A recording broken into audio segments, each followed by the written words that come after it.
الحمد لله إن الحمد لله نحمده ونستعينه ونستغفره ونعوذ بالله من شرور أنفسنا وسيئات أعمالنا من يهده الله فلا مضل له ومن يضلل فلا هادي له وأشهد أن لا إله إلا الله وحده لا شريك له وأشهد أن محمدا عبده ورسوله أما بعد قال الله تبارك وتعالى في القرآن المجيد والفرقان الحميد أعوذ بالله من الشيطان الرجيم بسم الله الرحمن الرحيم يا أيها الذين آمنوا اتقوا الله حق تقاته ولا تموتن إلا وأنتم مسلمون وقال الله تعالى يا أيها الناس اتقوا ربكم الذي خلقكم من نفس واحدة وخلق منها زوجها وبث منهما رجالا كثيرا ونساء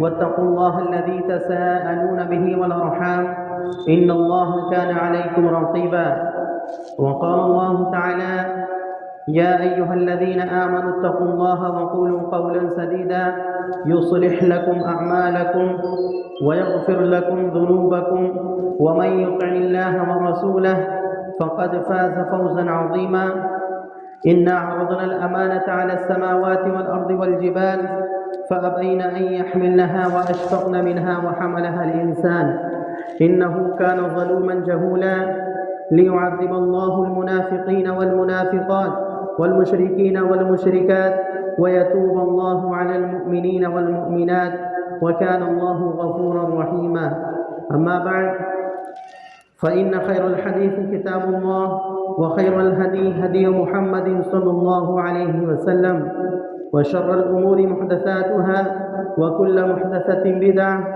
وكل بدعة ضلالة وكل ضلالة في النار أو كما قال عليه الصلاة والسلام. محترم سامعین کرام، تمام قسم کی تعریفیں اللہ رب العالمین کے لیے لائق و زیبا ہے، جو ہمارا خالق، مالک اور ہمارا رازق ہے. وہی اللہ رب العالمین ہے، جب چاہتا ہے ہمیں زندگی دیتا ہے اور جب چاہتا ہے ہمیں موت دے دیتا ہے. وہی اللہ رب العالمین ہے جو ہمیں اور پوری کائنات کی مخلوق کو رزق دیتا ہے. رزق کا وعدہ بھی اللہ رب العالمین نے اپنے ذمے لے رکھا ہے. اللہ تبارک و تعالیٰ ایسا رزق دینے والا ہے کہ دنیا میں اس کے جیسا رزق کوئی نہیں دینے والا. ایک مثال آتی ہے، ایک حدیث میں ایک واقعہ ملتا ہے کہ سیدنا عمر بن خطاب رضی اللہ تعالیٰ عنہ کا دور ہے. جب آپ خلیفہ بنے تو ایک شخص آپ کے پاس میں آتا ہے اور کہتا ہے کہ امیر المؤمنین حضرت عمر بن خطاب رضی اللہ تعالیٰ عنہ، اللہ تبارک و تعالیٰ نے آپ کو خلیفۃ المسلمین بنایا ہے اور آپ کو خلیفہ بنایا مسلمانوں کا، تو آپ سے میں یہ درخواست کرتا ہوں کہ آپ کو اللہ تبارک و تعالیٰ نے بہت اونچے مقام پر فائز کیا ہے، یعنی خلیفۃ المسلمین بنا دیا ہے. آپ سے میری درخواست یہ ہے کہ چھوٹا موٹا کوئی عہدہ مجھے بھی دے دیجیے. حضرت عمر بن خطاب رضی اللہ تعالیٰ عنہ شخص سے پوچھتے ہیں کیا تم نے قرآن پڑھا ہے؟ تو وہ شخص کہتا ہے کہ نہیں اے امیر المؤمنین، میں نے قرآن نہیں پڑھا. تو حضرت عمر بن خطاب رضی اللہ تعالیٰ عنہ شخص سے کہتے ہیں کہ پہلے جاؤ اور جا کر کے قرآن کو پڑھو اور سیکھو، اس کے بعد میں میرے پاس آنا. تو وہ شخص جو ہے جا کر کے قرآن مجید کو سیکھتا ہے.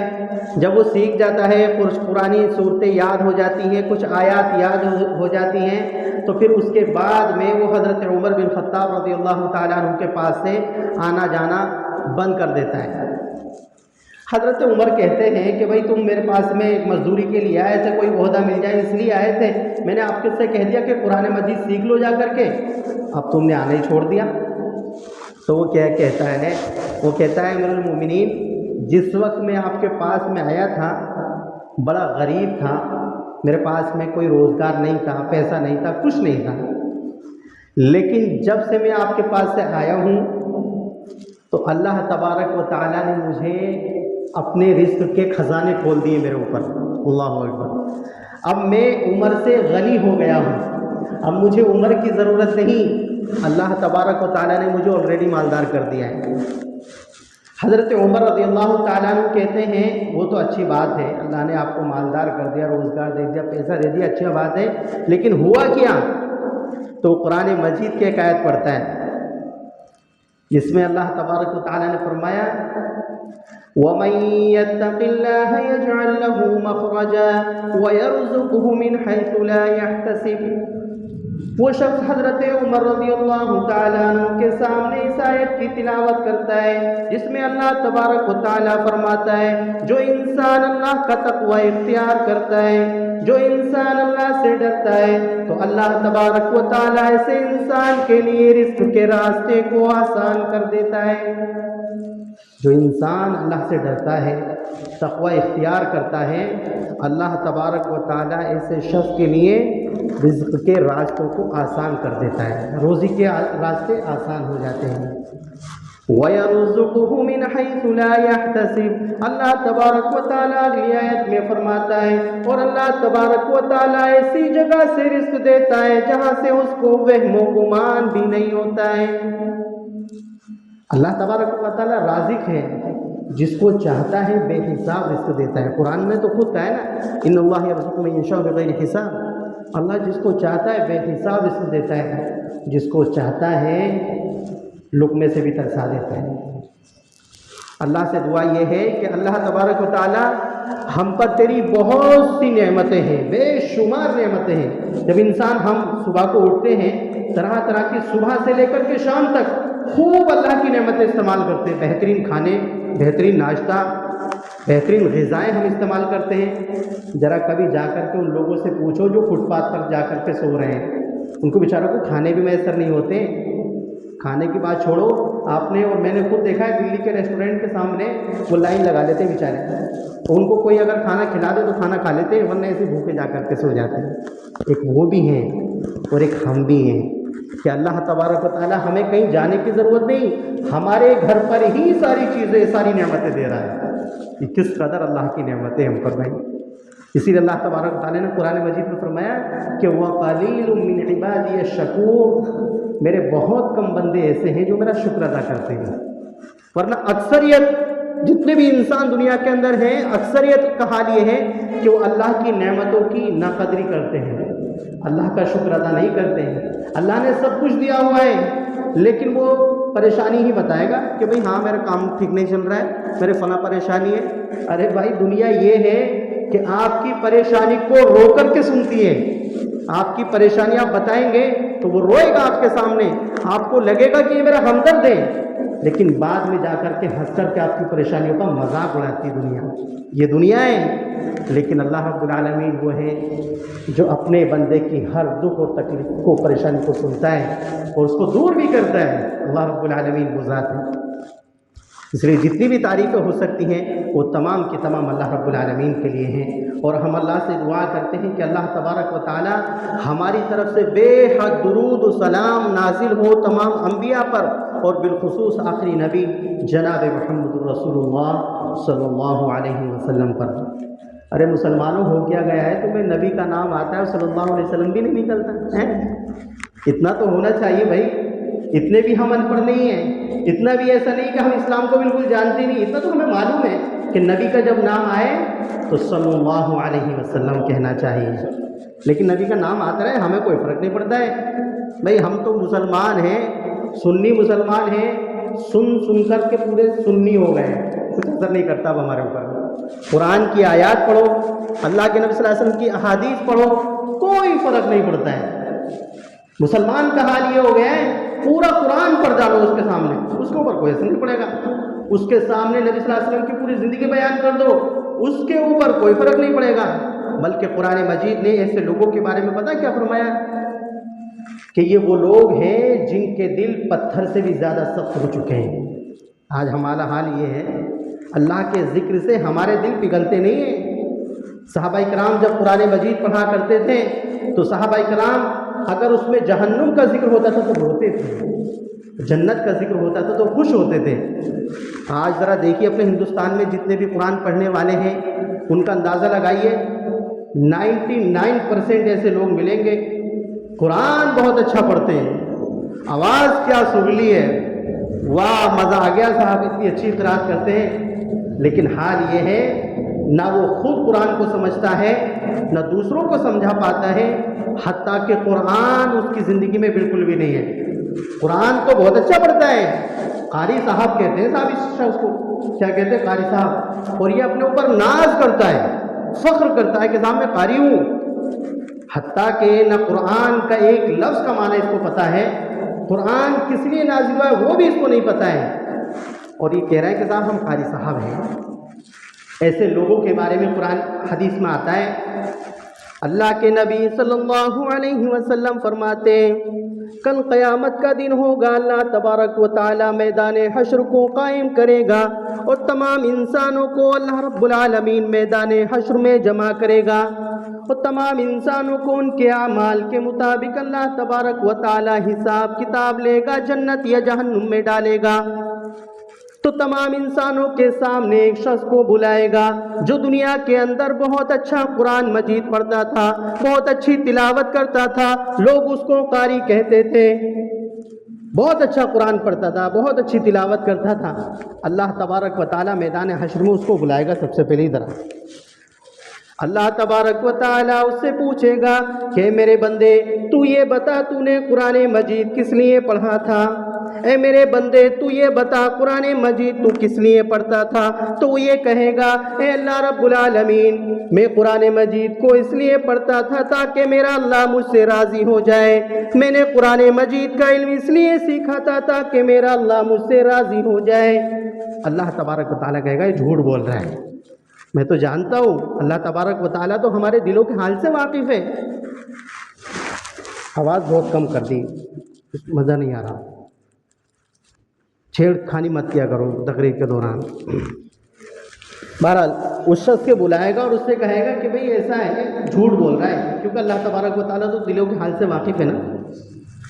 بلکہ حدیث میں آتا ہے، مسلم کی روایت ہے، اللہ تبارک و تعالیٰ کہے گا اس قاری صاحب سے، اس قاری قرآن سے کہے گا اے میرے بندے تو مجھ سے چھپا رہا ہے، تو مجھ سے جھوٹ بول رہا ہے کہ میں نے قرآن مجید اس لیے پڑھا تھا تاکہ میں تجھ سے راضی ہو جاؤں، ایسا نہیں ہے، بلکہ تو نے قرآن مجید کو اس لیے پڑھا تھا تاکہ لوگ تجھے قاری کہیں گے، تاکہ لوگ تجھے قاری صاحب کہیں گے، تاکہ لوگ یہ کہیں گے بڑے اچھا قرآن پڑھتا ہے، تاکہ لوگ یہ کہیں گے اس کی تو بڑی اچھی آواز ہے۔ حدیث کے الفاظ ہوا قارئ، تو نے اس لیے پڑھا تھا تاکہ لوگ تجھے قاری کہیں۔ اللہ کے نبی صلی اللہ علیہ وسلم فرماتے ہیں حتی یلقی فی النار، اس قاری قرآن کو جہنم میں اس کو پھینک دیا جائے گا، اور جہنم کے فرشتے جب اس کو پکڑنے آئیں گے تو منہ کے بل گھسیٹتے ہوئے لے کر کے جہنم میں جائیں گے۔ اس کا کوئی ٹھکانہ نہیں ہے۔ آج ہر آدمی، اکثر لوگوں کو میں نے دیکھا ہے کہ صاحب ہم قاری صاحب ہیں، ہم حافظ جی صاحب ہیں، ہم نے 10 محرابیں سنا دی، ہم نے 20 محرابیں سنا دی۔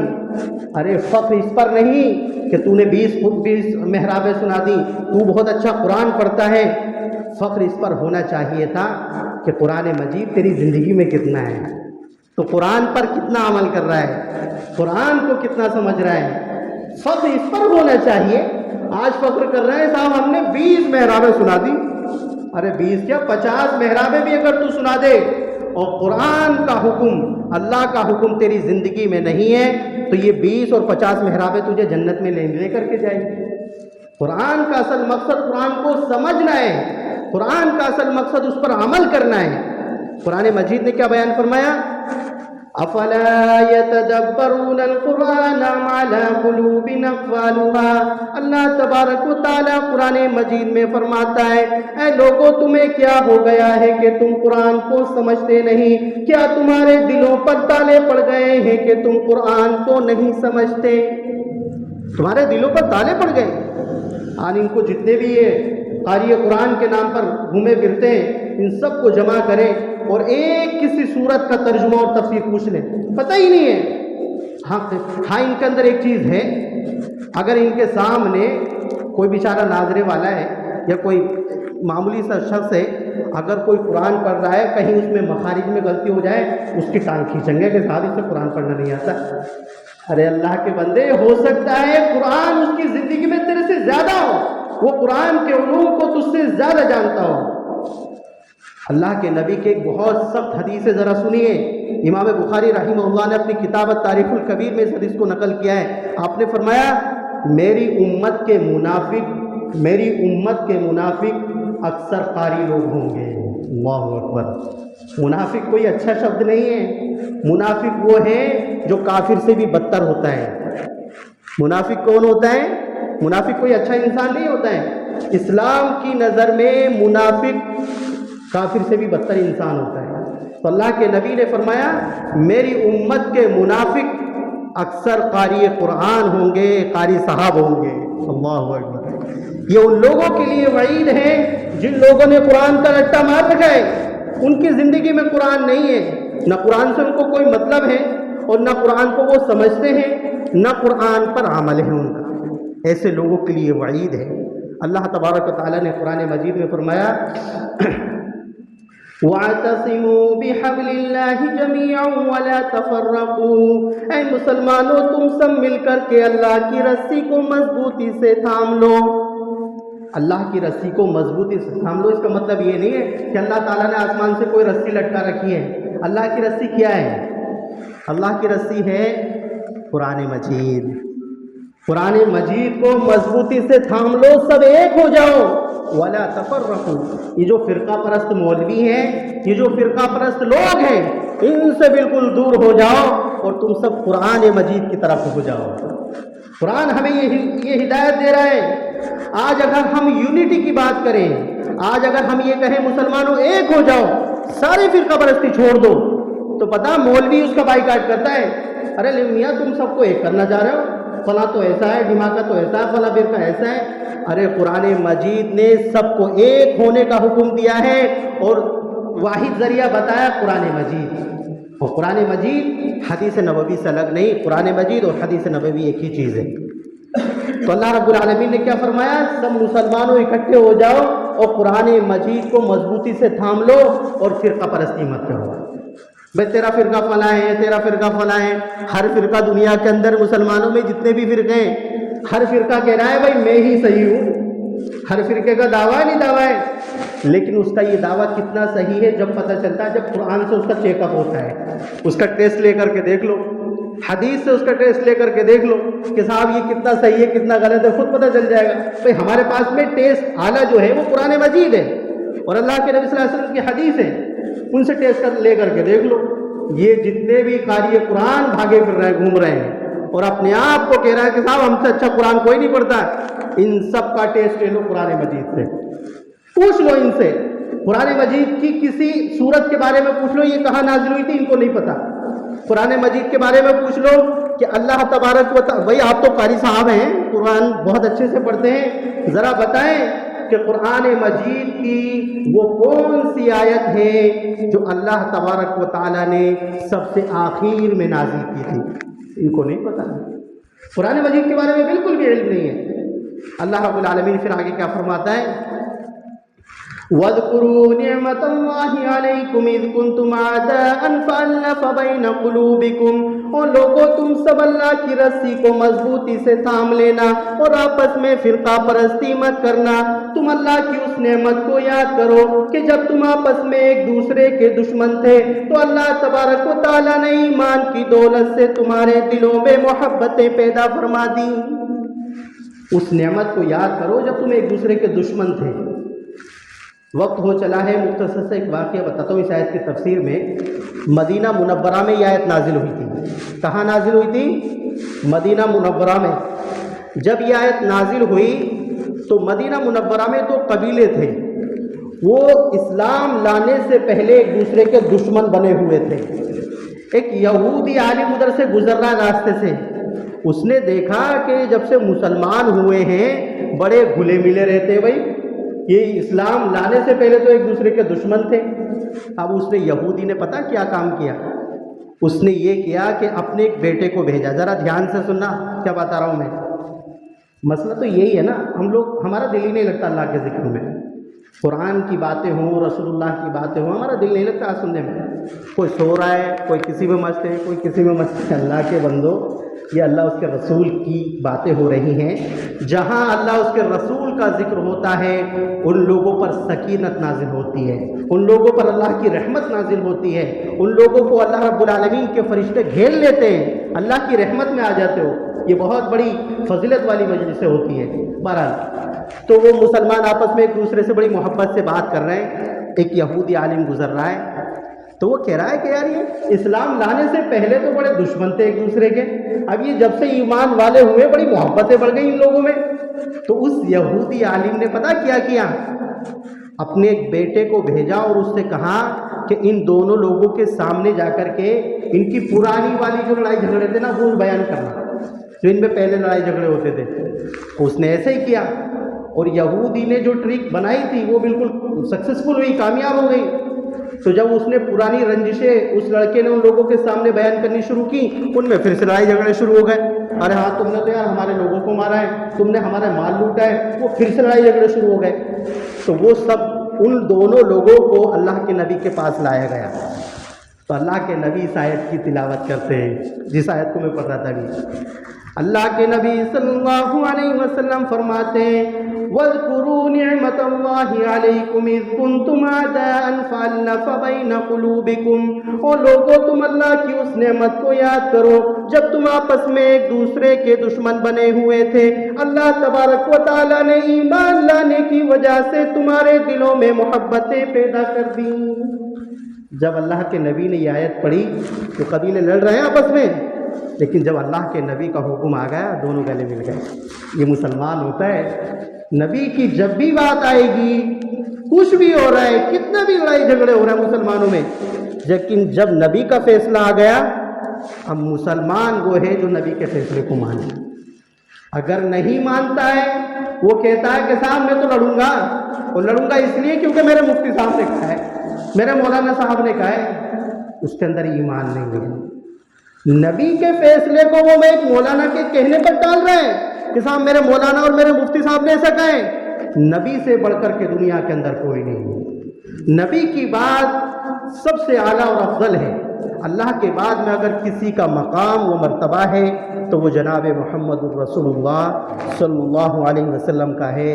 یاد رکھو، کسی مفتی، کسی پیر، کسی فقیر، کسی مرشد، بڑے سے بڑے بابا، کسی کا وہ مقام نہیں ہے جو جناب محمد رسول اللہ کا ہے۔ اسی لیے تو ہم ابھی پچھلے دنوں میں کیا کر رہے تھے، آئی لو محمد کہہ رہے تھے نا، بھائی سب لوگ کہہ رہے تھے آئی لو محمد۔ یقیناً ہم اللہ کے نبی سے محبت کرتے ہیں، اور ایسی محبت کرتے ہیں کہ ہم اپنے سے زیادہ، اپنے بیوی بچوں سے زیادہ، سب سے بڑھ کر سب سے زیادہ محبت اگر کسی سے کرتے ہیں تو اپنے نبی جناب محمد رسول اللہ صلی اللہ علیہ وسلم۔ وقت بھی ہو گیا ہے، انشاءاللہ باتیں تو اور بھی زیادہ ہیں، اگلے خطبات میں ہم بیان کریں گے۔ اللہ سے دعا یہ ہے کہ اللہ تعالیٰ ہمیں صحیح معنوں میں مسلمان بننے کی توفیق عطا فرمائے، اپنے پیارے نبی کی پیاری سنتوں پر عمل کرنے کی توفیق عطا فرمائے، پیارے نبی صلی اللہ علیہ وسلم کی جو ہدایات ہیں اللہ تبارک و تعالیٰ ان کے مطابق عمل کرنے کی توفیق عطا فرمائے، قرآن کو اور نبی صلی اللہ علیہ وسلم کی سنتوں کو اپنے دل سے لگانے کی توفیق عطا فرمائے۔ اور اللہ سے آخر میں دعا ہے کہ اللہ تعالیٰ جو مسلمان پریشان حال ہیں اللہ تعالیٰ ان کی پریشانی کو دور فرمائے، جو بیمار ہیں اللہ تعالیٰ ان کو شفائے کاملہ عاجلہ عطا فرمائے، کیونکہ ہم جانتے ہیں کہ اللہ تبارک و تعالیٰ تیرے ایسے بہت سے بندے ہیں سالوں سے علاج کرا رہے ہیں مگر ان کو افاقہ نہیں ہو رہا ہے، ان کو صحت نہیں مل رہی ہے۔ اللہ تبارک و تعالیٰ ان لوگوں کے لیے خاص کر کے ہم دعا کرتے ہیں اللہ تعالیٰ تو اپنی رحمت سے ان کو شفائے کاملہ عاجلہ عطا فرمائے۔ وآخر دعوانا الحمد للہ رب العالمین۔